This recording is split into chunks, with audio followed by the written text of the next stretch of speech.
Sup y'all, wasted. Um, just here in my RV. I guess I did get that new job, so I work a lot closer to home. So now before work, I could actually chill out in my RV. It's a little hot today, so I decided not to film outside. But yeah, that's why I haven't been keeping up with YouTubes as much. Well, the past week. So, but a lot of y'all were asking about some of y'all were asking about my Hom Basilisk, the Ghost Bass that I bought, and then I had to fix up because I had some problems with it. This is like honestly my fourth try making this video, but it came too long because I had to keep recapping. So I'm just gonna like make a playlist with each one of my knives, and if you care that much, you can look at like all the videos associated with each knife. Anyways, without further ado, my Ghost Basilisk. Come here. So yeah, it's my Ghost Basilisk. It's been like what, 2 months since I made that update about how I finally got the hardware, washers, everything fixed up. And this is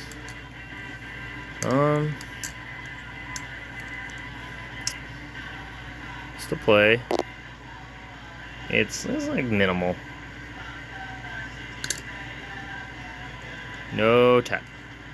I had to I destroyed so much hardware, so many screws and so many sex pivots, and so it went through so many washers, contacted Hom, to get the correct size of washers, and then I had to sand these extra long sex pivots, sex bolt pivots I had, because those were the only ones I could find. They were like, they went out to here, so I had to sand them until they got to focus. So focus easier. I'll put it on there. Okay. I had to sand them down till they went all the way to a bit right to the until it was flush to that liner right there. And then I put in the screws. And then I Loctited it, and then it became the Basilisk that I've always wanted. So yeah, happy ending to this saga. Yeah, I've been flipping it almost every day. I'd say like 4 or 5 days out of the week, carrying it. It's held up really well. Still has great tolerances. Still really fun to flip. The G10 scales, however, did get a little discolored, but that was completely on my end. It was originally almost like that translucent jade, but I guess I tightened these too hard, and then it got pressed the G10 material a lot, so it is a little kind of darker in some areas, but that's fine. I don't care that much about that. I'm already like destined. This is gonna be along with my Alpha Beast is gonna be like my beaters. Yeah, the blade, the tip. The tip is still... No, tip still looks pointy. It is slightly tipped. Let me see here. See, you can see it's starting to round off a little bit. It doesn't stab me punishingly anymore, though. So that's nice, but it still looks cool. The edges do get a little dull, a little bit faster than the edge on my Alpha Beast, but I think that's just the curve. That's just like the blade profile. That's like a problem with the blade profile itself. And this thing, it wasn't really meant to be like. I don't think it's meant to be EDC, because that tip is like fragile. It's a fragile looking knife. It is not gonna break immediately, but like. The curved part of the recurved part of this blade does get like a little dull, a little quicker, but I just drop it and then it's back to at least paper cutting, and enough to do this to my finger. Look at these tang pins. That's one thing about Hom tang pins that I really like, is that they're huge. Look at that, huge tang pins compared to the Alpha Beast. Yeah, those are tiny tang pins.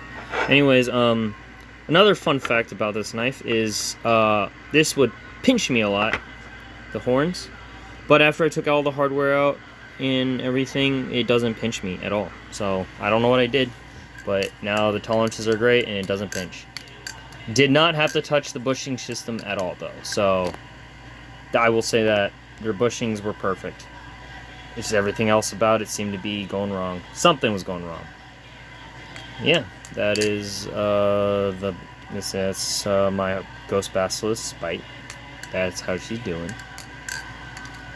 I will say I understand why a lot of these Bally companies are hesitant to help people who have something secondhand, because they won't know if it's a problem with their process, or if or if it's their lemon, or if the person that you bought it from before, or the person before that, or whoever, royally fucked it up, and them not being able to look at the knife and email you and tell you what to do could potentially ruin it. So I understand why a lot of them are more hesitant to help people who bought secondhand knives, or it's more difficult to. However, that's just the nature of Balisongs in general, is kind of have to do that, because there's so little, there's a high demand for these, so a lot of people buy and sell these. And if you are someone who has a lot of Balisongs, and then you buy a Balisong directly from the maker, and it's a lemon, there's something wrong with it, would it be easier for you to go through all the trouble of contacting the seller, the maker, especially if it's BRS or one of the bigger name ones who produce more? Custom knife, they need to actually fix that, but with some of these production Balisongs, it's easier just to sell this, because someone's gonna buy it, and you're essentially just, and then that person, if they discover the problem with it, they could fix it, or they could sell it to somebody else, because someone will buy it. That's just the beautiful thing about these things, is that you could just sell that problem down the road until someone's willing to go through the work. Yeah. So anyways, yeah, that's what's been up with my Basilisk. I will talk about this beautiful knife in a later video. So yeah, y'all stay sharp.